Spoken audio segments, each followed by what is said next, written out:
লজ্জা শরম করে না? ঘুম থেকে ওঠার দোয়া পড়েন না, আর আপনি কওমি মাদ্রাসা নিয়ে লেখালেখি করেন। শরমেও শরম পায় আপনারে। ঘুমের দোয়া পারে না, লেখে। কওমি মাদ্রাসাগুলো আর একটু নবায়ন করা দরকার।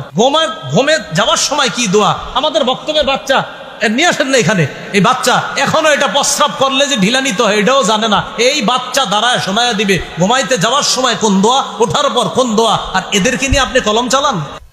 আমরা যখন ঘুমাই আমাদের পিছনে ইবলিস 3টা গিট দেয়। বলেন কয়টা? ইয়াদরিবু কুল্লা উকদা। প্রত্যেকটা গিট দেওয়ার সময় ইবলিস বলে আলাইকা লাইলুন তাওয়িল ফারকুদ। এই অনেক লম্বা রাত, ঘুমাও ঘুমাও ঘুমাও। ইবলিস কয় এই রাত অনেক বাকি আছে, আরে ঘুমাও ঘুমাও। তো ঘুমায়। শীতকালে দেখবেন ঘুমাইতে ঘুমাইতে অনেকে ক্লান্ত হয়ে আবার ঘুমায়। শীতকালে ক্লান্ত হয়ে যায় কিন্তু ঘুমাইতে ঘুমাইতে ক্লান্ত, আবার ঘুমায়।